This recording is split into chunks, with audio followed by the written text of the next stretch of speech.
আল্লাহ বলে ইযা ওয়াকাতিল ওয়াকিআ লাইসা লিওয়াকাতিহা কাযিবা। অবশ্যই ঘটনা একটা ঘটবে, সেই ঘটনার নাম হচ্ছে কিয়ামত। আর যেদিন নাকি কিয়ামত সংগঠন হয়ে যাবে, ওই দিন কেউ আর অস্বীকার করতে পারবে না। আজকে হয়তো ঈমান না থাকার কারণে, ধর্মের জ্ঞান না থাকার কারণে অনেকে আখিরাত অস্বীকার করে। অনেকেই বলে মরার পরে হাড্ডি গুড্ডি মাটির সঙ্গে মিশে যাবে, আর আমাদের জিন্দা করতে পারবে না। এমন বোকার জাত আছে না নাই? জোরে বলেন আছে না নাই? সেই কিয়ামতের মাঠে দাঁড়ানোর পরে যারা নাকি কোরআন মেনে গিয়েছিল, কোরআন মানবেন কেমনে সে ব্যাখ্যা পরে।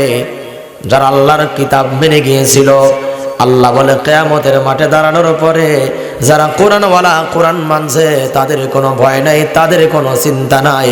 তার মানে হলো কোরআন মাননেওয়ালারা সোজা আল্লাহর জান্নাতে চলে যাবে। কথাকার বলেন, কথাকার।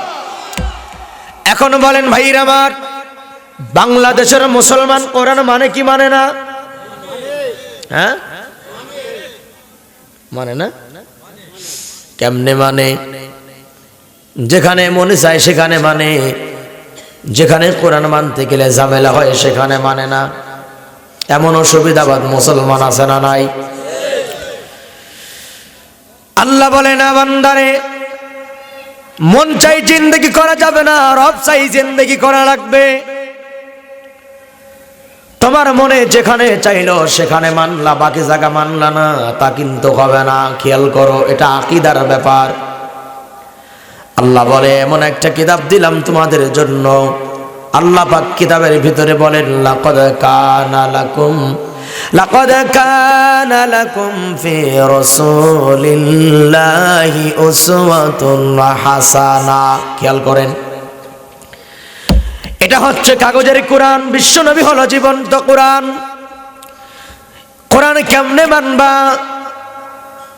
আল্লাহ পাক বলেন নবীজির জীবনের ভিতরে তোমাদের জন্য আদর্শ রেখে দিলাম।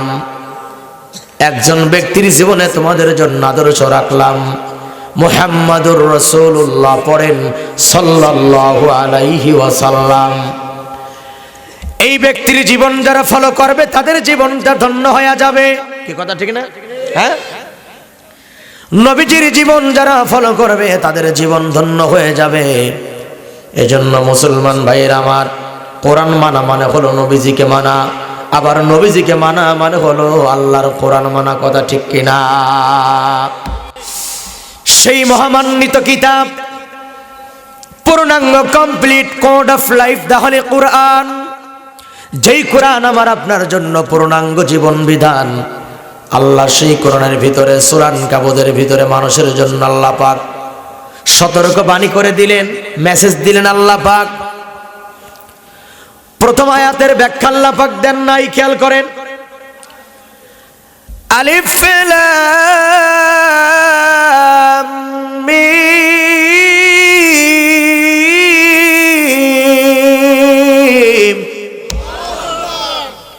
হুরুফুল মুকাত্তাত, যার অর্থ কে জানে? কথা হয় না। আলিফ লাম মিম অর্থ জানেন? জ্বালায় পড়ে গেছে আজকে। আলিফ লাম মিম আপনার অর্থ জানেন? দুনিয়ার কোন আলেমেরও জানে না, সাহাবীরাও জানতেন না, কোন নবীও জানতেন না। আল্লাহু আ'লামু বিমুরাদি। আলিফ লাম মিম অর্থ জানেন কেবলমাত্র আমার আল্লাহ। কি অর্থ জানে?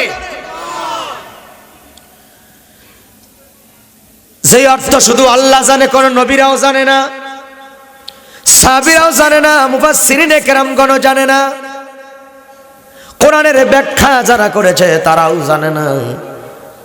সেই ব্যাখ্যা আমাদের দেশের একদল মানুষেরা জানে। কথা মনে বোঝেন নাই? যে অর্থ নবীদেরকে আল্লাহ বলে নাই, খেয়াল করেন, সাহাবীদেরকে বলে নাই, তাবেঈনদেরকে বলে নাই, তাবেঈনদেরকে বলে নাই, স্যার ইমাম আবু হানিফা সহ কেউ জানতেন না। ওই যেই ব্যাখ্যা নবীরা জানতেন না, সাহাবীরা জানতেন না, ওলি গাউস কুতুবরা জানতেন না, ওই ব্যাখ্যা আমাদের দেশের একদল মানুষ জানে। যেই দল মানুষ আলিফ লামের অর্থ নিজেরা বানাইছে, যেটা আলেমরাও জানে না, এরা হচ্ছে ফকির। কারা? কথা কয় না, কারা? ওই যে গাজির গান করে, মারেফাতের গান করে, বিচার গান করে, জারিফালা করে, যাত্রা গান করে, পীর মুর্শিদি গান গায়, ওরস করে, আছে না নাই? হ্যাঁ বলেন, আছে না নাই? এই সমস্ত আউল বাউল ফাউলের জাত যারা, তারা নতুন করে অর্থ বানাইছে। মনে রাখবেন, আল্লাহর কোরআনের অর্থ যারা বানাবে তারা মুসলমান থাকতে পারে না। বলেন কথা ঠিক কিনা? তারা কি থাকতে পারে না? তারা মুসলমান থাকতে পারে না। আল্লাহ পাক এক নম্বর বল আলিফ লাম মিম। অর্থ জানেন আর না জানেন, আলিফ লাম মিম পড়লে সওয়াব আছে না নাই? আরে মুখটা খোলেন মিয়া, সওয়াব আছে না নাই? আল্লাহর পয়গম্বর আলিফ লাম মিম, এখানে কয়টা অক্ষর? 3টা অক্ষর। বলেন কয় অক্ষর? এই 3 অক্ষর কোন মুসলমান যদি তেলাওয়াত করে, আমার সঙ্গে একবার সকলেই পড়েন, আলিফ লাম মিম। নবী জামার বলেন, এই 3 অক্ষর তেলাওয়াত করার সঙ্গে সঙ্গে আল্লাহ পাক আমল নামাই 30টা নেকি উপহার দিয়ে দেয়। সুবহানাল্লাহ। এখন আল্লাহ পাক আলিফ লাম মিম হুরুফুল মুকাত্তাআত, এরপরে রব্বুল আলামিন বলেন আহাসিবান নাস। নাস মানে জিন্না মানুষ। হ্যাঁ, নাস মানে কি জানেন না? নাস মানে মানুষ। নাস এই শব্দের ভিতরে নারী পুরুষ সবাই গণ্য। খেয়াল করেন, আল্লাহ পাক বলে আহাসিবান নাস,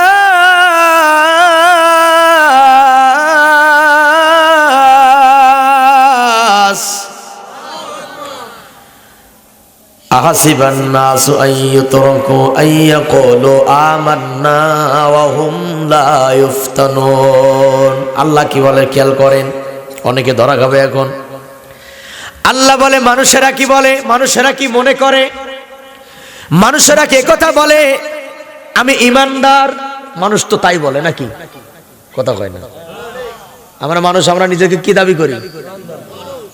মানুষ তো মানুষ দাবি করি। মানুষকে আমরা কি দাবি করি? কাফের ইমানদার। কি দাবি করি? সারা পৃথিবীর মানুষ নিজেকে ইমানদার বলে দাবি করে।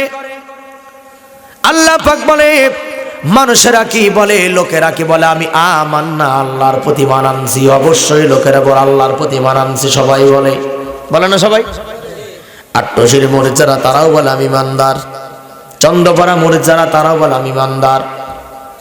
দেওয়ানবাগিরি মুরিদ যারা, তারাও বলে আমি ইমানদার। আওয়ামী লীগের কর্মীরা বলে আমি ইমানদার, যদিও হুজুর মারি ঠ্যাঙ্গাই গলায়।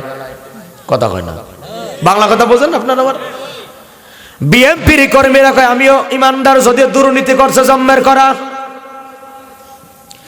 এরপরে জাসদ বাসদ, হাসানুল হক ইনো, রাশেদ খান মেনন, এরপরে শাহরিয়ার কবির, এরপরে ওই যে শামীম ওসমান, এরপরে কুষ্টিয়ার এসপি তানবীর, এরপরে অ্যাডভোকেট তাপস। এই সমস্ত বেয়াদব যতগুলো আছে সবাই নিজের ইমানদার বলে দাবি করে। কথা বলেন ঠিক কিনা? হুজুর মারলে ইমান যায় না? হুজুর মারলে কি মান যায় না? কি মেয়ে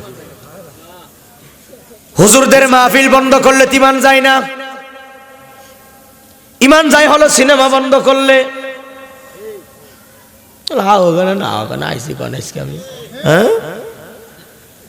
হুজুর মারলে ইমান যায় না, মাহফিল বন্ধ করলে ইমান যায় না। ইমান যায় হলো সিনেমার পার্ক বন্ধ করলে। কি কথা ঠিক না? তবু কয় ঠিক। যারা হুজুরদেরকে দেখতে পারে না, যারা আলেমদের মাহফিল পছন্দ করে না, যারা মামুনুল হকের মতো আলেমের মাহফিল বন্ধ করে দেয়, যারা মাহফিল গোলা ভেঙে দেয়, মানুষের কষ্টের টাকা দেয়া প্যান্ডেল করে, লাইটিং করে, মাইকিং করে, পোস্টারিং করে, প্রচার করে, প্রসার করে, এই কষ্টের আয়োজনকে যারা ব্যর্থ করে দেয় তারাও নিজের ইমানদার বলে দাবি করে, কথা ঠিক কিনা? আসলে কি ইমানদার?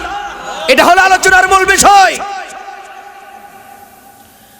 ঘুষখোরের বাচ্চা টেবিলের তল্লা ঘুষ খায়, জনমের খাওয়া আছে না নাই? মাথা নড়ে না কেন? না কথা আছে না নাই? টেবিলের তল দিয়ে ঘুষ খায় একদল আছে না নাই? এই দেশে বেকার থাকতো না জীবনেও যদি ঘুষখোরের বাচ্চারা না থাকতো, কথা ঠিক কিনা বলেন? আজকে বেকাররা চাকরি পায় না, তার কারণটা কি? 10 লক্ষ টাকা ঘুষ দেয়া, 15 লক্ষ টাকায় দিয়ে ঘুষ দেয়া চাকরি নেবার মতো বাপের বেটা সবাই কিন্তু হতে পারে না, কথা ঠিক কিনা? আজকে অফিসে এই ঘুষখোরের বাচ্চারা বসে আছে, এই সুদখোরের বাচ্চারা টেবিল নিয়ে বসে আছে, বড় বড় ভুঁড়ি নিয়ে, কলমের খোসা দেওয়া টাকা নাই, 10 লক্ষ 20 লক্ষ করে টাকা নাই।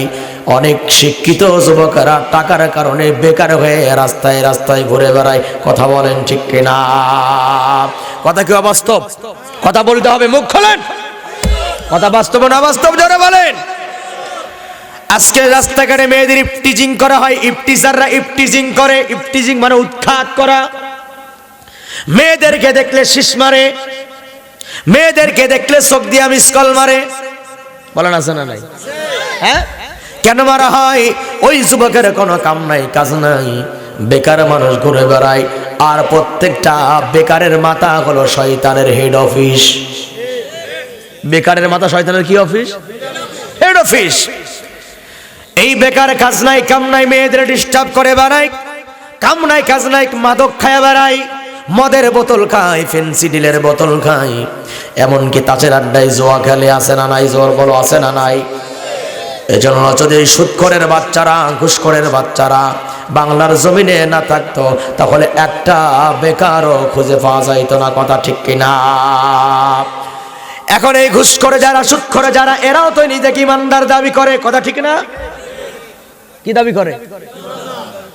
এরপরে সুদের খাতায় যার নামটা লেখা আছে সেও ইমানদার দাবি করে, কারণ তার বিশ্বাস হলো সুদ খাইলে কি হবে, ইমান তো ঠিক আছে নাকি?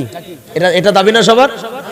বন্ধুরা আমার খেয়াল করেন, সুদখোর ইমানদার দাবি করে নিজেকে, ঘুষখোর ইমানদার দাবি করে নিজেকে, হুজুরদেরকে মারার পরে কল্পনা করে যারা, বাংলার জমিনে মাহফিল হতে দিতে চাই না যারা, এরাও কিন্তু ইমানদারের দাবি করে, কথা জোরে বলো ঠিক কিনা? বাংলাদেশটাকে নাটকের মঞ্চ বানাতে চাই যারা, ওয়াজ মাহফিল ভালো লাগে না, ওয়াজের অনুমতি সহজে পাওয়া যায় না, জুতার তলি ক্ষয় হয়ে যায় অনুমতি আনতে গেলে। আরে মুসলমানের দেশে, 92% মুসলমানের দেশে ওয়াজ মাহফিল করতে অনুমতি নেওয়া লাগবে, তুমি কিডা? তুমি শালাকে? আল্লাহর জমিন, আল্লাহর কথা বলা হবে, অনুমতির প্রয়োজন নাই, আল্লাহর কথা হবে আল্লাহর। কোন নেতার কাছে অনুমতির দরকার নাই, আগামী থেকে মাহফিলের জন্য কোন নেতার অনুমতির দরকার হবে না, ঠিক কিনা? কথা বলে। প্রশাসনের অনুমতি লাগবে, বরঞ্চ প্রশাসন এদেশে টেবিল চালাতে হলে, অফিস চালাতে হলে জনগণের অনুমতি লাগবে, যেন সুদ আর না খায়, ঘুষ আর না খায়। আজকে আলেম ওলামা যাচ্ছে নেতাদের কাছে গিয়ে পায় ধরে, অনুমতি দেন। সি সি সি সি সি সি, কোরআনের মাহফিলের জন্য অনুমতি নিচ্ছে আলেমরা নেতাদের কাছে যাইয়া, যাই নেতা বিসমিল্লাহ সোজা করে পড়তে পারে না, বিসমিল্লাহির রহমানির রহিম, কথা কন না, আল্লাহর বুড়ো হয়ে গেছে ফাটা, এখনো বিসমিল্লাহ সোজা করে পড়তে পারে না। উনার কাছ থেকে একজন শাইখুল হাদিস যদি অনুমতি আনতে যায়, বলেন ইজ্জত আর কিছু আছে? বন্ধুরা আমার খেয়াল করেন, আল্লাযী লাহু মুলকুস সামাওয়াতি ওয়াল আরদ, আসমান চালায় কে? সন্দেহ আছে নাকি? আমি তো আর আমলের রস করি না, কান দাইতেও পারি না, আকীদার উপরে কথা বলি, আকীদা যদি ঠিক হয়, আখলিস দীনাকা ইয়াকফিকাল আমলুল কলিল, ঈমান আকীদা ঠিক, আমল অল্প করেন তবুও নাজাতের ব্যবস্থা হবে, কথা ঠিক কি না? আকীদা ঠিক নাই, ভুড়ি ভুড়ি আমল করবেন, একটা আমলও কাজ হবে না। আসমান চালায় আল্লাহ, জমিনও চালায় কে? কোরআন কার বাণী? তাহলে আসমান আল্লাহর, জমিন আল্লাহর, কোরআন আল্লাহর, অনুমতি দেওয়ার তুই বেটাকে? কি যুবকেরা কথা বলো না কেন? তুই অনুমতি দেওয়ার কে? এই জন্য আগামী থেকে কোনো পুলিশ বলেন, নেতা বলেন, কারো অনুমতি লাগবে না। বরঞ্চ এই দেশে যখন নির্বাচন করা হবে, প্রত্যেকটা নেতাকে জনগণের কাছ থেকে অনুমতি নেওয়া লাগবে। আমি ভোটে দাঁড়াবো কি দাঁড়াবো না, আমার চরিত্র কেমন আপনারা জানেন। কোরআনের জন্য অনুমতি নেওয়া লাগবে না, বরঞ্চ রাজনীতি করার জন্য জাতির কাছ থেকে অনুমতি নেওয়া লাগবে। কথা ঠিক কিনা? হয়ে গেছে এখন উল্টা, সম্পূর্ণ উল্টো হয়ে গেছে। এজন্য যারা মাহফিল বন্ধ করে তারাও ইমানদারের দাবি করে। একটু মিলাই নিয়ে নিজের জীবনের সঙ্গে, যে আসি কোন দিক আর কোরআন কোন দিক। আল্লাহ বলে হাসিবান নাস, লোকেরা কি বলে আমি ইমানদার, অথচ আল্লাহ বলেন ইমানের দাবি করলে ইমানদার হওয়া, বলেন ইমানের দাবি করলে হওয়া যায়? ইমান তো দাবি করার জিনিস নয়, ইমান তো দাবি করার বস্তু নয়। ইমান হলো আল্লাহর রাস্তায় বহিঃপ্রকাশের নাম। কথা ঠিক কিনা? খুব ঠান্ডা মাথায় বোঝেন বাইরে আমার, যত কয়জনে আছেন ভালো করে বুঝে নেন। ইমানের যে ব্যাখ্যা, এটার সঙ্গে আমার আপনার জীবনটা মেলে কিনা। এই বাংলার জমিনে অনেক মুসলমান আছে, শুধুমাত্র জুম্মার দিন নামাজ আদায় করে, এক ওয়াক্ত নামাজও পড়ে না। বাকি দিনগুলোতে আছে না নাই? হ্যাঁ, দেখবেন এই ব্যক্তিটাও নিজেকে ইমানদার বলে দাবি করে। আবার এমন ব্যক্তি আছে জুম্মাও পড়ে না, খালি বৎসর একবার রমজান পড়ে। কথা কন না? এই ব্যক্তিটাও ইমানদারের দাবি করে। আবার দেখবেন রমজানের রোজাও রাখে না, তারাবিও পড়ে না, শুধুমাত্র জানাজার নামাজ পড়ে ফয়তা খাওয়ার লোভে। বলেন আছে না নাই? যে এই লোকটা নামাজ পড়ে না, ওয়াক্তের নামাজ, জুম্মার নামাজ, রমজানের নামাজ, শুধুমাত্র জানাজার ময়দানে দাঁড়ায়, এই লোকটাও নিজের ইমানদার বলে দাবি করবে। কথা বলেন ঠিক কিনা? আবার যারা দেখবেন পীরের নামে মাজারে সেজদা করে, মাজারে গরু ছাগল দেয়া মান্নত করে, আল্লাহর নামে জবাই না করে পীরের নামে জবা করে, বাবার নামে জবাই করে, শাহ আলীর নামে জবাই করে, এরাও কিন্তু নিজেকে ইমানদার বলে দাবি করে। কথা ঠিক আছে না নাই? তাহলে কেউ তো নিজেকে কাফের বলে দাবি করে না, কেউ তো নিজেকে কাফের বলে দাবি করে না। বেনামাজি সে তো আরো বেশি ইমানের দাবি করে, বরং কি বলে, বেটা নামাজ না পড়লে কি, হ্যাঁ এরকম বেনামাজি বলেন, এরকম ডায়লগ দেয় না, নামাজ না পড়লে কি ইমান ঠিক আছে। কিন্তু ইমানের সংজ্ঞা জানে না, ইমানের ব্যাখ্যা জানে না, ইমান কাকে বলে। মুসলমান ভালো করে শুনে, আল্লাহ তাআলা বলেন ওয়ালাকাদ ফাতান্নাল লাযীনা মিন ক্বাবলিহিম ফালা ইয়ালামান্নাল্লাহুল লাযীনা সাদাকু ওয়া লা ইয়ালামান্নাল কাযিবিন। একটু মুখটা খুলে বলেন কার কথা? ইমান আছে না নাই খেয়াল করেন। আল্লাহ বলে অবশ্যই ইমানের দাবি করলে, বলেন তো কিসের দাবি করলে? কিসের দাবি? ইমানের দাবি করলে পরে আল্লাহ পাক বলে আমি আল্লাহ পরীক্ষা নেব। কি নেবেন? কিসের পরীক্ষা নেবেন? আল্লাহ পাক বলেন পরীক্ষার কারণেই নেব।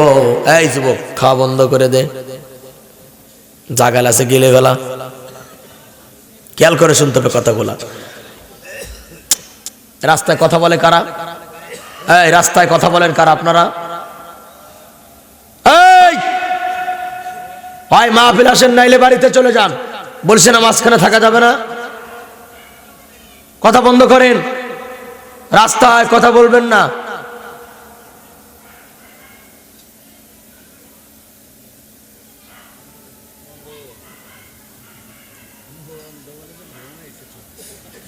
হয়েছে? আচ্ছা ঠিক আছে, হয় ভিতরে আসেন নালে চলে যান।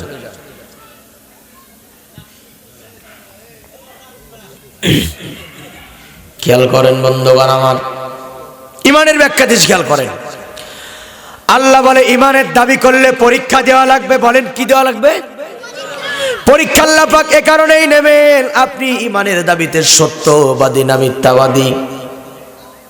আল্লাহ পাক পরীক্ষা করবেন, ওয়ালানাবলুওয়ান্নাকুম বিশাইইম মিনাল খাউফি ওয়াল জু'i ওয়া নাকসিম মিনাল আমওয়ালি ওয়াল আনফুসি ওয়াস সামারাত ওয়া বাশশিরিস সাবিরিন। কার কথা? আল্লাহ পাক তোমার জানের ক্ষতি করে পরীক্ষা নিতে পারে, আল্লাহ পাক তোমার ফসলের ক্ষতি করতে পারে, পারে না? আল্লাহ যদি ফসলের ক্ষতি করে আল্লাহরে গালি দেওয়া যাবে? অনেক মুসলমান আছে রাস্তায় যখন চলে হুসুট খায় পড়ে যায়, যায় কি যায় না মাঝে মাঝে, হুসুট খায় পড়ে যাওয়ার পরে আকাশের দিক তাকায়, আল্লাহ ও আল্লাহ তুমি কি আমার এই চোখে দেখো, আর কারে চোখে দেখো না? এমন না ফারমান আছে না নাই? আরে কপাল পোড়া, আল্লাহ তোমার চোখে দেখছে বিদায় তুমি আসার খাইছো, আর তার মানে হলো বোঝা গেল আল্লাহ তোমার দিকে তাকাইছিল। সুবহানাল্লাহ। আল্লাহ রাব্বুল আলামিন বলেন, ইমানের দাবি করলে পরীক্ষা দেওয়া লাগবে, আর এই পরীক্ষায় যারা ধৈর্য ধারণ করবে, ওয়াবাশশিরিস সাবিরিন,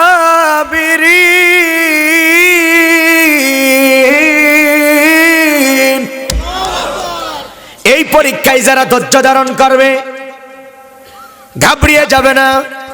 আল্লাহ পাক বলেন, ধৈর্য ধারণ করলে আমি আল্লাহ তারে মুক্তি দেব, নিয়ামত বাড়াইয়া দেব।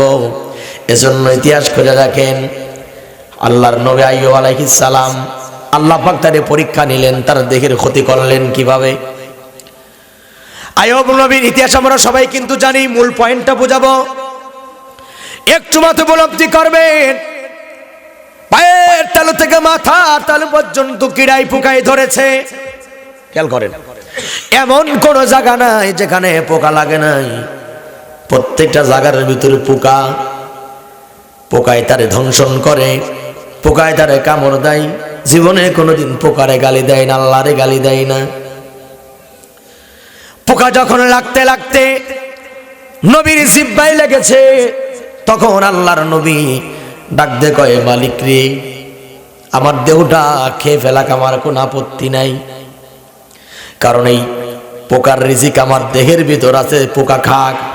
কত বড় কথা, কত বড় সুন্দর কথা। কিন্তু মালিক রে, আমি যে জবান দিয়ে তোমাকে আল্লাহ আল্লাহ বলে ডাক দেই, ওই জবানে পোকা লাগলে তুমি আল্লাহর নামটা নিব কেমন করে? সুবহানাল্লাহ, আল্লাহু আকবার। ধৈর্য কাকে বলে মুসলমান? ধৈর্যের পরিচয় নিয়ে নেন। ইমানের দাবি করলে পরীক্ষা দেওয়া লাগে, আর যে ব্যক্তি পরীক্ষা দেয় সে ব্যক্তির ধৈর্য দেওয়া লাগবে। কথা ঠিক কিনা? একজন মুমিনের ইমানদারের সবচাইতে বড় গুণ হলো ধৈর্যের গুণ। কথা ঠিক কিনা? আজকে আমাদের ধৈর্য নাই, নামাজে গেলে ধৈর্য নাই, ওযুর ভিতরে ধৈর্য নাই। কথা বল না, ধৈর্য আছে? নামাজে দাঁড়ানোর পরে ধৈর্য নাই, ঠুকুর ঠাকুর করে সেজদা মারি, সূরা কেরাত শুদ্ধ করে পড়ি না, ওযুর ভিতরে ধৈর্য নাই, ইস্তেনজার ভিতরে ধৈর্য নাই। ইস্তেনজা যখন আমরা বসি তাড়াহুড়া করে বসি, কাপড় কোন জায়গা আমরা খেয়াল করি না, ওযুটা আমরা ধৈর্যের সঙ্গে করি না, থাবুড় থুবুড় করে কোন রকম পানি লাগাইয়া দেই। এই শীতকালে অধিকাংশ মানুষের ওযুই হয় না। অনেকে বলবে, হুজুর ওযু তো করি না, তো রবে কি? ওইটার আর এক শুরুর কথা ভিন্ন। এই যে ভাইয়ের আমার, বলেন তো ওযুতে কয়টা ফরজ? 4টা। কয়টা? ওযুতে ফরজ কয়টা? 4টা। এই মুখমণ্ডলটা পরিপূর্ণ ধোয়া নফল না ফরজ? মানে জীবন যাবে তো মুখ খুলবেন না, তাই তো বুঝছি না। আজকে শহীদ হয়ে যাবে তো মুখ খুলবেন না সবাই, এই তো নিয়ত করছে। ওযুতে ফরজ কয়টা? মুখ ধোয়া কি ফরজ। এরপরে ডান হাতের কোণী পর্যন্ত বাম হাতের কোণী পর্যন্ত ধোয়া ফরজ, পা ধোয়া ফরজ। আল্লাহ পাক এই যে আপনি হাতগুলা ধোবেন, ধোয়ার দ্বারা কি হয় জানেন নাকি? বলে যখন কোন মুসল্লি অজু বানায়া পানিতে অজু বানায়, তখন পানির ফোঁটার সঙ্গে আল্লাহ পাক বান্দার জীবনের সগীরা গুনাহগুলো ধুয়ে দেয়। সুবহানাল্লাহ, সুবহানাল্লাহ, সুবহানাল্লাহ। অজুর সঙ্গে আপনার গুনাহগুলো মুছে যায়। এমনকি কিয়ামতের মাঠে সকল নবীদের উম্মতের ভিতরে আল্লাহর নবী তার উম্মতকে চিনবেন, কারণ হলো সকল নবীর উম্মতের চাইতে মুহাম্মাদের উম্মতেরা ওযু বানাইছে সবচাইতে বেশি। কথা ঠিক কিনা? সব নবীর উম্মতের চাইতে বিশ্ব নবীর উম্মতের ওযু বানাইছে বেশি। 5 ওয়াক্তে নামাজে কতজন 5 বার ওযু করে? 5 বারের বেশিও করে। কথা বলেন আছে না নাই? কিয়ামতের ময়দানে এই মুসলমান ভালো করে শোনো, কিয়ামতের ময়দানে এই হাতের এই জায়গাগুলা, এই মুখমণ্ডল, কপালগুলা, আল্লাহু আকবার বলেন, আল্লাহু আকবার। এরপরে নাকের মাথা, 4 আঙ্গুল কপাল, পায়ের পাতাগুলা, ওযুর অঙ্গ প্রত্যঙ্গগুলা কিয়ামতের ময়দানে সূর্যের আলোর মতো ঝলমল ঝলমল করবে। সুবহানাল্লাহ। ওই দিন কিয়ামতের মাঠে কত মানুষ, এটা কল্পনা করতে পারবেন না। মানুষ অগণিত থাকবে। এই হাজারো কোটি কোটি অগণিত মানুষের ভিতরে আল্লাহ পাকের নবী তার উম্মতকে চিনবেন ওযুর দ্বারা। কিসের দ্বারা? বলেন না, বলেন কিসের দ্বারা বলেন। এজন্য ওযুটা সুন্দর হওয়া চাই। তাড়াহুড়া করবেন না, ওযুর ভিতরে তাড়াহুড়া করবেন না। ওযুটা যখন বানাবেন ধীর স্থির ভাবে, আপনার ওযুর পরে অন্যজনের গায়ে যাতে না লাগে খেয়াল করবেন। এরপরে ঘনদারি হলে আপনি খেয়াল করবেন, পানিগুলা পৌঁছায় দেবেন। এই যে ওযুতে আপনি পানিগুলা ব্যবহার করতেছেন কিয়ামতের মাঠে, এই ওযুর পানিটা আপনার নাজাতের কারণ হবে। কথা বলেন ঠিক কিনা? এজন্য ভাইয়ার আমার, যে কোনো কাজে ধৈর্য ধারণ করা লাগবে। আপনি যখন নামাজে দাঁড়াইছেন আল্লাহু আকবার বলে যখন নামাজে দাঁড়াইলেন, আল্লাহু আকবার সবচাইতে বড় কে? বলেন না, সবচেয়ে বড় কে? আপনি যখন নামাজে দাঁড়ায় গেলেন, এবার আপনি নামাজে দাঁড়াই কি পড়েন নিজেও তো জানেন না। এরা কারা? এই জায়গায় দোকান বসাইছে তো হইল, কথা যদি বারে বারে বলে কানে আসে তো ডিস্টার্ব না।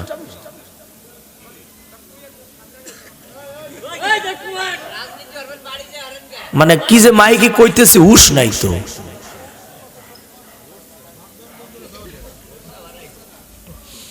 দাঁড়াইছে ফুটো বরাবর, এই যে ফুটো না ফুটো বরাবর দাঁড়াইছে। বন্ধুগণ আমার খেয়াল করেন, আমার দিকে লক্ষ্য করেন। নামাজে দাঁড়ানোর পর আমরা কি বলি? আরবি বলে হুজুর, বুঝি না আমরা বাঙালি মানুষ, আমাদের ভাষা বাংলা, ওলামায়ে কেরাম ছাড়া আরবি আমরা অনেকে বুঝি না। এটা দোষের কিছু না। আমি আপনি নামাজে দাঁড়ানো কি বললাম দেখেন, সানা পাঠ করলাম, এরপরে আপনি পড়তেছেন আলহামদুলিল্লাহি রাব্বিল আলামিন। কি বলেন আপনি? আলহামদুলিল্লাহি রাব্বিল আলামিন। আপনি এখানে রবের নাম উচ্চারণ করলেন, এরপরে আপনি আলহামদুলিল্লাহ সূরা শেষ করার পরে আপনি একটা সূরা পাঠ করে রুকুতে চলে গেলেন। এবার রুকুতে যাই আপনি কি পড়লেন? সুবহানা রাব্বিয়াল আযীম। কয়বার? এই সুবহ মুখ খোলো না, কয়বার? কমপক্ষে 3 বার পড়লেন সুবহানা রাব্বিয়াল আযীম।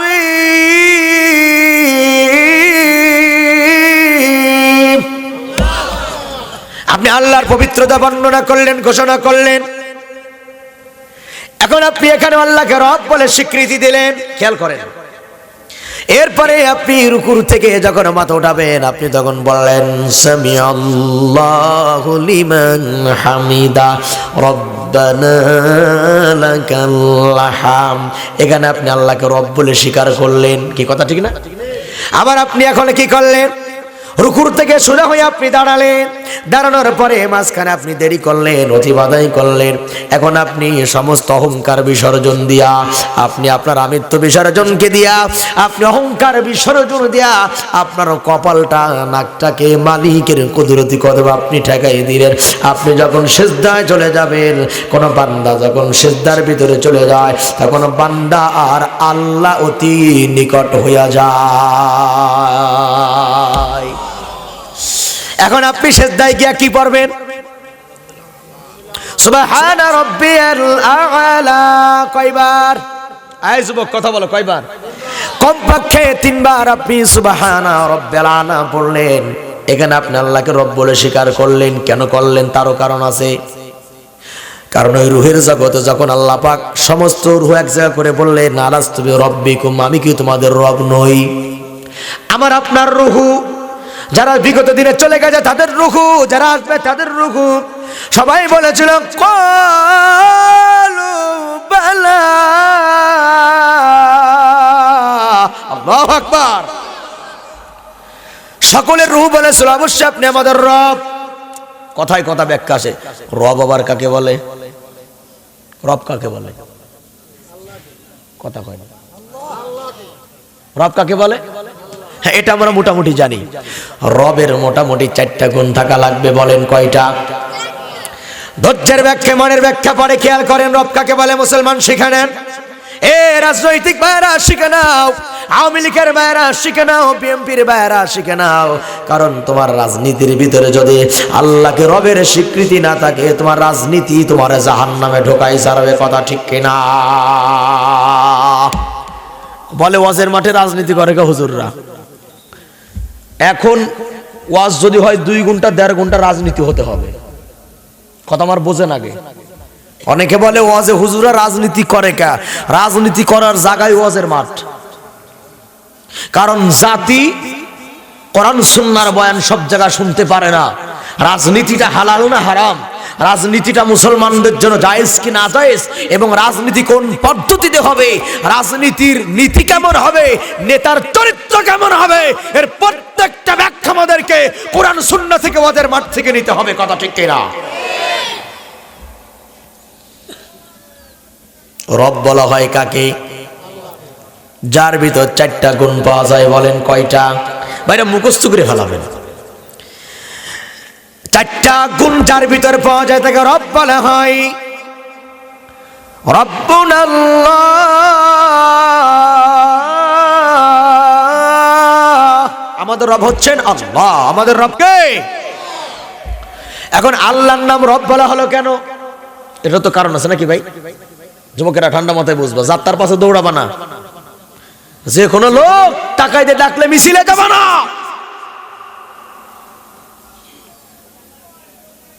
রব বলা হয় 4টা গুণ থাকলে। 1 নাম্বার গুণ খেয়াল করো। 1 নাম্বার গুণ হলো যিনি রিজিক দাতা। কি দাতা? আমাদের রিজিক দেয় কে? খালি মানুষ না, সারা পৃথিবীর মাখলুকাতকে রিজিক পৌঁছাই দেন কে?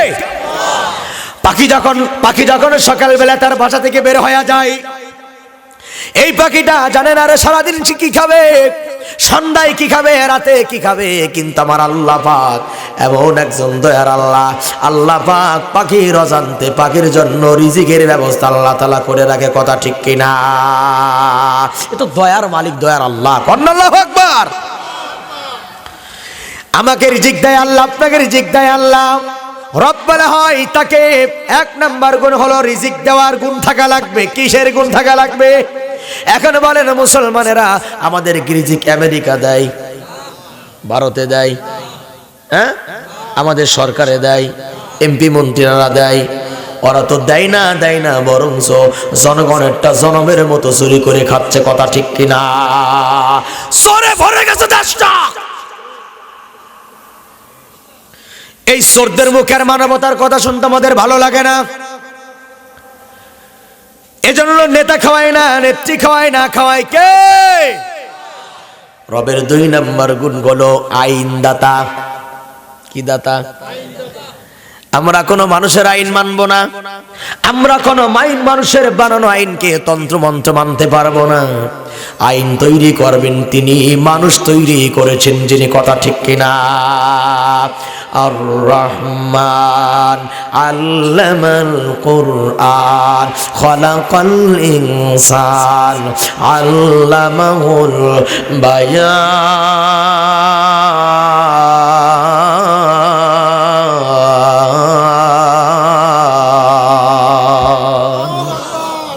মানুষ সৃষ্টি করেছেন কে? তাহলে যে আল্লাহ মানুষ সৃষ্টি করলো, ওই আল্লাহ জানে কোন আইনে মানুষের মুক্তি আছে, কথা ঠিক কিনা? যেই আল্লাহ মানুষ বানাইলো, ওই আল্লাহর চাইতে আইন ভালো কেউ আর বানাইতে পারে? চাচারা কথা কোন পারে? তাহলে আইন দেবে কে? আল্লাহ। আল্লাহর আইন মোতাবেক মুসলমান চলবে, মানুষেরা চলবে। মানুষ যদি মানুষের আইনে চলে, ওই মানুষের জীবনে কোনোদিন চূড়ান্ত শান্তি আসতে পারে না, কারণ শান্তি দেওয়ার মালিকও আমার আল্লাহ, কথা ঠিক না? শান্তি কে দেবে? কে দেবে? আল্লাহ। 2 নাম্বার গুণ হলো আইনদাতা। খেয়াল করেন, একটু জীবনের সঙ্গে মিলায় নেন। আপনি কি আল্লাহর আইন মানেন, আপনার দলের আইন মানেন? আজকে বাড়িতে যাইয়ে বালিশে মাথাটা রাইখা চিন্তা করবেন, ওয়াজ খালি শুনলে হবে না, এগুলা কি গবেষণা করতে হবে। দোয়ার পরে বাড়ি চলে যাবেন, যাওয়ার পরে একটু মাথা ঠেকাইয়া 10 মিনিট চিন্তা করবেন, আইন তো আল্লাহ দিয়েছে, আমি কার আইন মানি? চিন্তা করবেন, আমি কি আমার দলের আইন মানি না নেতার আইন মানি? যদি আপনার দলের আইন, আপনার নেতার আইন আল্লাহ বিরোধী আইন হয়, আজকের থেকে তওবা করবেন, কারণ কোন মুসলমান আল্লাহর আইনের বিরুদ্ধাচরণ করতে পারে না, কথা ঠিক কিনা? আকাতিলুহুম হাত্তা লা তাকুনা ফিতনাহ। আল্লাহ পাক বলে, আমার আইনকে তোমরা বাস্তবায়ন করার জন্য লড়াই করো, তোমরা জিহাদ করো, সংগ্রাম করো। কতক্ষণ পর্যন্ত সংগ্রাম করবা? যতক্ষণ পর্যন্ত আমার আইন আমার জমিনে বাস্তবায়ন না হবে। অর্ডার কার? কার অর্ডার? এজন্য রবের 2 নাম্বার গুণ হলো আইনদাতা। রবের 3 নাম্বার গুণ হলো জীবনদাতা। কি দাতা? জীবন দেয় কে? না না না, ডাক্তার। হ্যাঁ, জীবন দেয়, বাঁচায় রাখে। এজন্য আমরা অনেক সময় শিরিক করে ফেলাই। কিভাবে? অসুস্থ হয়েছে, ডাক্তারখানায় গিয়েছি, ঢাকার ডাক্তার, সুন্দর ডাক্তার, ট্রিটমেন্ট দিয়েছে, আমি ভালো হয়ে গেছি। তখন কয়, ওই ডাক্তার না থাকলে আমার ছেলে বাঁচত না। এমন কথা আছে না নাই সমাজে? জোরে কর। আচ্ছা বলেন, ডাক্তাররাও কি মরে? না না, ডাক্তার মানে মরে টরে না। হ্যাঁ, ডাক্তারও মরে। এই যে করোনার ভিতরে সাধারণ পাবলিকের চাইতে ডাক্তাররা বেশি মরছে, কথা বল না কা? আরে যিনি মানুষকে বাঁচাবে, আপনারা যাদেরকে বাঁচানোওয়ালা মনে করেন ডাক্তারকে, সেই ডাক্তারও করোনায় মারা গেছে। তার মানে বোঝা গেল জীবন বাঁচানোর মালিক ডাক্তার না, জীবন বাঁচানোর মালিক হচ্ছেন আমার আল্লাহ। কে? মুহাব্বতে বলেন কে? এজন্য ভাইয়ার আমার, জীবন দান করেন আল্লাহ। এই জন্য জীবন ভিক্ষা যাবো কার কাছে? একটা আকীদা ক্লিয়ার করে দেই। অনেক সময় আসামি ধরা হয়, ফাঁসির আদেশ হয়ে গেছে, খেয়াল করেন। এবার বলা হয় রাষ্ট্রপক্ষের কাছে প্রাণ ভিক্ষা চান। এই কথাটা বলা হয় কি হয় না? চাচারা কথা বলেন, হয় কি না? বলা হয় রাষ্ট্রপক্ষের কাছে প্রাণ ভিক্ষা চান। এটা শিরকি কথা, কুফরি কথা। রাষ্ট্রপক্ষ মানে প্রাণ ভিক্ষা দেবে কি? রাষ্ট্রপক্ষেরই তো প্রাণ বাঁচে না, কথা কন না কেন? রাষ্ট্রপক্ষ প্রাণ ভিক্ষা দিতে পারে না, কারণ যিনি রাষ্ট্রপক্ষের মালিক, যারা রাষ্ট্রের দায়িত্ব, যারা মাঝে মধ্যে দেখা যায় জনগণ বেঁচে আছে, উল্টা দিকে তারাই মরণ তাদেরকে ধরেছে, কথা ঠিক কিনা? এই যে করোনার মোকাবেলা করেছে যারা, করোনার মোকাবেলা করতে গিয়া যারা বলেছিল করোনা কোনো বিশাল শক্তি না, এরকম যারা বয়ান দিয়েছিল, আমরা দেখতে পাইছি তাদের এমপি মারা গেছে, তাদের মন্ত্রী মারা গেছে, কিন্তু বাংলার একটা কৃষক ভাইয়েরা করোনা আক্রান্ত হয়ে মারা যায় নাই, কথা ঠিক কিনা? কথা ঠিক না? এজন্য ভাইয়ের আমার, প্রাণ ভিক্ষা দেবে আল্লাহ, পৃথিবীর কোন মানুষ প্রাণ ভিক্ষা দিতে পারে না। তুমি রাষ্ট্রপতি, তাই কি হয়েছে? প্রাণ ভিক্ষা দেওয়ার মালিক তুমি না। মনে রাখবা, তুমি কি প্রাণ ভিক্ষা দেবা? আল্লাহ পাক তো মানুষকে প্রাণ ভিক্ষা দেয়, মানুষকে আল্লাহ বাঁচায়। ওই যে ইউনূস নবী মাছের পেটে যখন পড়ে গেল, ইউনূস নবী মাছের পেটে থাকার পরে প্রাণ ভিক্ষা চাইলো কার কাছে? কন্যা কার কাছে? ইউনূস নবী বলল, লা ইলাহা ইল্লা আনতা সুবহানাকা ইন্নী কুনতু মিনাজ জালিমিন। আয় রব্বুল আলামিন, আমি সাক্ষ্য দিচ্ছি তুমি ছাড়া কোন ইলাহ নাই, আর আমি তোমার পবিত্রতা বর্ণনা করতেছি। আমি আমার নফসের উপরে জুলুম করে ফেলাইছি, আল্লাহ তুমি আমারে মাফ করে দাও। আল্লাহ রব্বুল আলামিন সঙ্গে সঙ্গে জবাব দিয়ে দিল, ফাস্তাজাবনা লাহু ওয়া নাজ্জাইনাহু মিনাল গাম্মি ওয়া কাযালিকা নুনজিল মুমিনিন। সুবহানাল্লাহ। ভাইরা, আমি কি কৃপণতা করতেছি অস্করে বলেন তো? আমি কিন্তু ঠিকই আলোচনা করছি, আপনার একটু সাড়া দিতে হবে। আল্লাহ পাক ইউনূসের ডাক শুনেছেন। কে শুনছেন ডাক? বলেন, কে শুনেছেন ডাক? আল্লাহ পাক ইউনূস নবী আল্লাহর কাছে সারেন্ডার করেছে। আল্লাহ পাক ইউনূস নবীর ডাক শুনেছেন। মাঝখানে একটু বলে যায়, ইউনূস নবী কেন মাছের পেটে গেল? এটারও কিন্তু কারণ আছে না নাই? বন্ধুগণ আমার খেয়াল করেন, আল্লাহ পাক বান্দাকে পরীক্ষা নাই। আল্লাহ হচ্ছেন আমাদের রব। আল্লাহ কি? রবের ব্যাখ্যা দিচ্ছি। 3 নম্বর কোয়ালিটি হলো জীবনদাতা যিনি, তিনি কে? না, তিনি আল্লাহ না, তিনি রব। বলেন, তিনি কে? 4 নম্বর হলো মরণদাতা। জীবনে দেয় আল্লাহ, মরণে দেয় আল্লাহ। এজন্য বিশ্বাস রাখবেন, আল্লাহ যদি মরণ লেখে, দুনিয়ার কোনো ডাক্তার আপনারে বাঁচাইতে পারবে না। আল্লাহ যদি আপনারে মরণ দেয়, দুনিয়ার ডাক্তার বাঁচাইতে পারবে না। আল্লাহ যদি বাঁচায়, 1000 ট্রাইব্যুনাল গঠন করে ফাঁসির রশি গলায় ঝোলানো যাবে না। কথা বাস্তব না? এই দেশে অনেকেই চেয়েছিল, খেয়াল করেন, একটা মানে এটা যদিও আলোচনার বিষয় না, কিন্তু প্রসঙ্গক্রমে বলতে হয়। এই দেশে একজন বিচারপতি বলেছিল, আমি যেন সাইদি সাহেবের মরণ দেখে যাইতে পারি। এটা ওনার মনের দাবি ছিল, আশা ছিল। উনি আফসোস করে বলেছিল, কত রাজাকারের ফাঁসি দিলাম, সাইদির যেন ফাঁসিটা আমি চোখে দেখে যেতে পারি। কিন্তু দেখেন, যেই ব্যক্তিটা সাইদির মরণ দেখতে চাইছিল, আল্লাহ পাক সাইদির মরণের আগে ওই ব্যক্তির উইকেট আল্লাহ ফালাই দিয়েছে। কথা ঠিক কিনা? তার মনে বোঝা গেল, মরণ তুমি আমি চাইলেই হবে না। একবার চিৎকার করে বলেন, মরণের মালিক কে? এই জন্য ভাইয়ার আমার, ট্রাইব্যুনাল গঠন হতে পারে, আইন প্রয়োগ করতে পারে, সব কিছু তৈরি হয়ে যাবে, ফাঁসির কাষ্ঠ তৈরি হয়ে যাবে। আল্লাহ যদি চাই 1 বছর পরে মরণ হবে।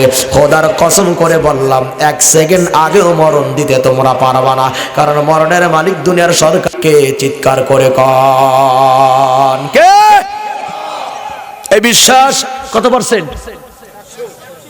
হ্যাঁ, তাহলে আজকে তার বলবো না ডাক্তার বাঁচাইছে। বাঁচাই কে? ডাক্তার হলো ওসিলা, ঔষধ হলো ওসিলা। কথা ঠিক না? আপনি ওষুধ খাবেন, ডাক্তারের কাছে যাবেন, বলবেন, আল্লাহ ডাক্তারের ওসিলাই ও রব্বুল আলামিন তুমি আমার জীবন বাঁচাইছো। কারণ যদি ডাক্তারে জীবন বাঁচাইতো, দুনিয়ার কোনো ডাক্তারদের মরণ হতো না। কথা ঠিক কিনা? তাহলে এই 4টা গুণ যার ভিতর পাওয়া যায়, তিনি কে? না, তিনি রব। তিনি কে? কয়টা গুণ বলেন তো ভাইরা আমার? 4টা গুণ। হ্যাঁ, মনে থাকবে। আইনদাতা, রিজিকদাতা, জীবনদাতা, মরণদাতা। এই 4টা গুণ বলেন। এই রিজিকদাতা, আইনদাতা, মরণদাতা, জীবনদাতা, এই 4 গুণ আল্লাহ বাদে পৃথিবীর ভিতর কারো আর আছে? ওই যে টাক, এক শয়তান ছিল না, টাক্কু, ওই যে এটা নমরুদ কাকা। কিনা? নমরুদ। এই বাটপার কি করতো? তীরের মাথায় রক্ত লাগাইতো। দেখেন বাটপার কারে কয়, মানে রব স্বাস্থ্য। কি স্বাস্থ্য? আনা রব্বুকুমুল আলা। ফেরাউন নিজেকে রব বলে দাবি করলো, নমরুদ দাবি করলো। তীরের মাথায় রক্ত লাগাইছে, রক্ত লাগাইয়া তীর আকাশের দিকে মারছে। তীরটা যখন জমিনে ফিরে আসছে, এখন পাবলিক রে কয়, দেখ আমি বড় খোদা, আল্লাহর খোদার সৈন্যরে মাইরে ফেলাইছি। আল্লাহ সৈন্যরে এই দেখ আকাশে মারছি, ফুট হয়ে গেছে, এই যে রক্ত বহায় আছে। এখনো যারা পাবলিক বোকা ছিল, হাবা গুবা যারা ছিল, তারা মনে করলো কথা মনে হয় সত্য, তো বড় খোদা। খোদা মনে কইরা নমরুদের মতো গাদারে তারা খোদা মানতে শুরু করলো। কথা ঠিক কিনা? কিন্তু ভাইয়ার আমার, জীবন দেয় আল্লাহ, মরণ দেয় আল্লাহ। আজকের থেকে কাউকে ভয় করবেন না, কোনো নেতা নেত্রীকে ভয় করবেন না। বীর পুরুষের মতো কথা বলবেন, কথা চলবেন, কোরআনের পথে চলবেন। বাংলার কোনো বাতিলকে ভয় করার সুযোগ আর আমাদের হাতে নাই। কথা বলেন ঠিক কিনা? বন্ধুগণ আমার, ভালো করে মনে রাখতে হবে, কোরআনের কথা কার কথা? কার কথা? রব কাকে বলা হয়? চারটা গুণ যার ভিতরে। ভাইয়ের আমার, এজন্য আইন দেয় আল্লাহ, রিজিক দেয় আল্লাহ, পরীক্ষা করে কে? পরীক্ষা করে কে?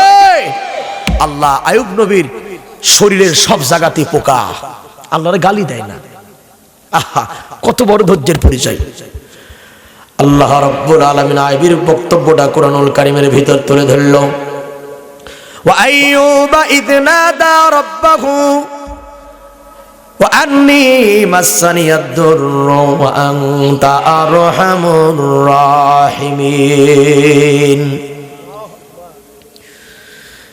আল্লাহ তাআলা আইয়ুবের ভাষাটা তুলে ধরল কোরআনুল কারীমের ভিতরে। আইয়ুব নবী আল্লাহকে ডাকতে বলে, ও রব্বুল আলামিন, তুমি আমাকে রোগ দিয়েছো, অসুখ দিয়েছো। আমার অসুখ হইছে, রোগ হইছে, আমার তো অসুখ। তুমি আল্লাহ রহমানুর রাহিম। দেখেন কত সুন্দর বক্তব্য আইয়ুব নবীর। ধৈর্যকারে বলে, আমার রোগ হইছে, তুমি তো রহমান আর রাহিম। আল্লাহ পাক আইয়ুব নবীর এই কথা শোনার পরে আল্লাহ পাক আইয়ুব নবীর ডাকে সাড়া দিল। আল্লাহ পাক আইয়ুব নবীকে আগের মতো পরিপূর্ণ সুস্থতা দান করলো, তার পরিবার ফিরিয়ে দিল, এবং আগের চাইতে আরো বেশি নিয়ামত আল্লাহ তাআলা আইয়ুব নবীরে বাড়াইয়া দিল। সুবহানাল্লাহ। 18টা বছর, 1 বছর নয়, 2 বছর নয়, 18টা বছর আইয়ুব নবী পুকের ভিতরে পড়ে আছে। চিন্তা করেন, 18টা বছর তার গায়ে সমস্ত জায়গাতে পোকা হয়ে গেছে।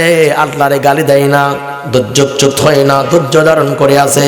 18 বছর পরে আল্লাহ পাক আইয়ুব নবীরে আগের যৌবনটা ফিরাই দিয়েছে। কন্যা সুবহানাল্লাহ। এজন্য ভাইয়ের আমার, ধৈর্য ধারণ করলে ফল দেবে কে? আল্লাহ। এজন্য ইমানের দাবি করলে নবীদের মতো পরীক্ষা আমরা দিতে পারবো না, সাহাবীদের মতো পারবো না। কারণ সাহাবীর ইমান আনার পরে নবীরা দাওয়াত দেওয়ার কারণে তাদেরকে জীবন্ত মারা হয়েছে, তাদেরকে মাটির ভিতরে পুঁতে ফেলা হয়েছে, গরম তেলের ভিতর তাদেরকে পোড়াইছে। এমনকি আলা রাসিহি, একটা জীবন্ত মানুষকে এই গলা পর্যন্ত মাটি গর্ত করে মাটি পর্যন্ত তাদেরকে পুঁতে ফেলা হয়েছে। জীবন্ত মানুষকে মাথার উপরে, খেয়াল করেন, মাথার উপর অস্ত্র ধারণ করছে, এই পর্যন্ত মাটির ভিতরে গাড়া। ডাকতে বলে, ইমান ছেড়ে দে, না হয় জীবন দে। এখন বলেন, এই গলা পর্যন্ত যদি আমার আপনার মাটির ভিতরে গাড়া থাকে, এখন যদি বলে হয় জীবন দে, না হয় কালিমা ছাড়া, আমি আপনি কি করব? হ্যাঁ, চিন্তা করেন তো, আমি আপনি কি করতাম? ঠিক না ভাই?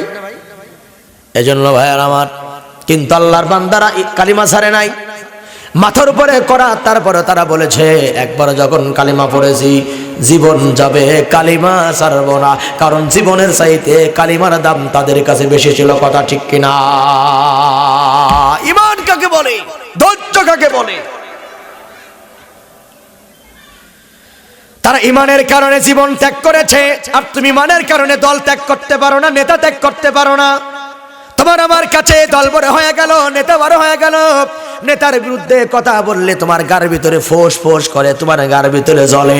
মনে রাখবা, নেতাই জান্নাতে নেবে না, নেত্রী জান্নাতে নেবে না। ইমান যদি না থাকে, জান্নাতের ঘিরানো পাওয়া যাবে না। কথা বলুন ঠিক কিনা? বন্ধুগণ আমার, আমরা শেষ আয়াতে যাব ইনশাআল্লাহ। তাহলে ইমানের দাবি করলে আল্লাহ কিসের পরীক্ষা নেবেন? ইমানের পরীক্ষা নেবেন। জানের ক্ষতি হতে পারে, ফসলের ক্ষতি হবে, কোনো বছর ধান ভালো হতেও পারে, নাও পারে, পাট ভালো হতেও পারে, নাও পারে, গম ভালো হতেও পারে, নাও পারে। কিন্তু আল্লাহকে গালি দেওয়া যাবে না, অসন্তুষ্ট হওয়া যাবে না, ধৈর্য রাখতে হবে। কার উপরে? কার উপরে? এই বাচ্চার ভালো হয় না, আগামীতে ভালো করতে পারে কিনা আমার আল্লাহ। এই জন্য ভাইয়ার আমার, আল্লাহ পাক বলে বান্দারে তোমার জানের ক্ষতি হবে, মালের ক্ষতি হবে, তোমার ফসলের ক্ষতি হবে, ছেলে মেয়ের ক্ষতি হবে, অ্যাক্সিডেন্ট হবে, তোমার স্ত্রীর অ্যাক্সিডেন্ট হবে, তোমার ছেলে মেয়ের অ্যাক্সিডেন্ট হবে। এ বান্দা ধৈর্য ধারণ করবা, আল্লাহর উপরে তাওয়াক্কুল করে বান্দা তুমি পথ চলবা, আল্লাহ পাক সকল বিপদকে দূর করে দেবে। অবশ্যই সাবিরিন, যখন বিপদ আসে তখন বলবা ইন্না লিল্লাহি ওয়া ইন্না ইলাইহি রাজিউন। বিপদ যখন আসে তখন বান্দা যোদ্ধা ধারণ করবে, আল্লাহর দিকে বান্দা প্রত্যাবর্তন করবে, আল্লাহর দিকে বান্দা ছেড়ে দিবে। বান্দা ধৈর্য ধারণ করলে আল্লাহ তার নিয়ামত বহুগুণে বাড়াই দেবে। কথা ঠিক কিনা? ধৈর্যের গুণ আজকের থেকে আমরা অর্জন করবো ইনশাআল্লাহ। আল্লাহ পাকের পরে বলেন, খেয়াল করেন, আল্লাহ পাক বলে আম হাসিবাল্লাযীনা ইয়ামালুনাস সাইয়্যাতি আন ইয়াসবিকুনা সাআ মা ইয়াহকুমুন। যারা মন্দ কাজ করে তারা কি মনে করে যে তারা আমার হাত থেকে বেঁচে যাবে? তাদের ফায়সালা খুবই মন্দ। যারা মন্দ কাজ করে ইমান আনে না, বরঞ্চ খারাপ কাজ করে বেড়ায়, অথচ তারা বলে আল্লাহ মনে হয় আমারে ধরতে পারবে না, আমি মনে হয় নাজাত পেয়ে যাব। তাদের এই সিদ্ধান্ত, তাদের এই ধারণা একেবারেই বাজে ধারণা। কথা ঠিক কিনা? এজন্য আজকের মাহফিল থেকে শপথ নেন মুসলমান ভাইয়ার আমার, এতক্ষণ আমরা যা কিছু শুনলাম এর মূল ব্যাখ্যার মূল শিক্ষা হলো ঈমান আনবো আল্লাহর প্রতি। কার প্রতি? সাতটা বিষয়। আমানতু বিল্লাহ, আল্লাহর প্রতি। গোনেন, আমানতু বিল্লাহ কার প্রতি? হ্যাঁ, ওয়া মালাইকাতিহি, ফেরেশতাগণের উপরে, ওয়া কুতুবিহি, কোরআন সহ যত কিতাব নাজিল করা হয়েছে প্রত্যেকটা কিতাবের উপর আমরা ঈমান আনবো। আর রাসূলিহি, রাসূলের উপরে, ওয়াল ইয়াউমিল আখির, পরকালের উপরে, ওয়াল কদরি খাইরি ওয়া শাররি, ভালো মন্দ তাকদীরের উপরে। কপালে ভালো মন্দ যা হয় কার পক্ষ থেকে? তার পক্ষ থেকে আল্লাহ। এগুলি ঈমানের সঙ্গে সম্পৃক্ত। ওয়াল বা'থি বা'দাল মাউত, আবার আমি একদিন মরে যাব, মরণের পরে মাটির ভিতরে আমরা থাকবো, আবার লক্ষ কোটি কোটি বছর পরে মাটির থেকে আবার আমরা উঠে দাঁড়াবো আল্লাহর সামনে। কথা ঠিক কিনা? মিনহা খালাকনাকুম ওয়া ফিহা নুঈদুকুম ওয়া মিনহা নুখরিজুকুম তারাতান উখরা। সুবহানাল্লাহ। কার কথা? আমরা মাটির থেকে তৈরি হয়েছি, আবার আমরা মাটির ভিতরে চলে যাব। যাব তো নাকি? কি মাটিতে যাব তো নাকি? মাটিতে যাওয়ার পরে আমাদের হাড্ডি গুড্ডি এটা মাটির সঙ্গে মিশে যাবে, কিন্তু আল্লাহ পাক লক্ষ কোটি কোটি বছর পরে আবার আল্লাহ পাক রুহু দেবে, নতুন দেহ গঠন করবে। কিয়ামতের মাঠে দাঁড়াইতে হবে। প্রত্যেকটা মানুষকে আল্লাহর সামনে তার জীবনের হিসাব দেওয়া লাগবে। যারা রাজনীতি করে তাদেরও দেওয়া লাগবে, যারা ভোট দিয়েছেন তাদেরও হিসাব দেওয়া লাগবে। বলেন দেওয়া লাগবে কিনা? স্যার কিন্তু কাউকে আল্লাহ কথা কন না, হিসাব দেওয়া লাগবে না? আল্লাহর দরবারে আমাদের হিসাব দেওয়া লাগবে জীবনে। এজন্য হাজিরিন, আল্লাহর সামনে দাঁড়িয়ে আমাদের হিসাবটা যাতে সহজ হয়ে যায়, এজন্য আমরা ঈমান আনবো আল্লাহর প্রতি। আল্লাহর প্রতি ঈমান আনবো, রাসূলের প্রতি, ফেরেশতাদের প্রতি, আখিরাতের প্রতি। সাতটা বিষয় বললাম, আজকেতে 100% ঈমান আনবো। আল্লাহ আমাদেরকে 100% ঈমান আনার মতো মন মানসিকতা দান করে দাও। আমিন। জোরে কোন আমিন। আমিন।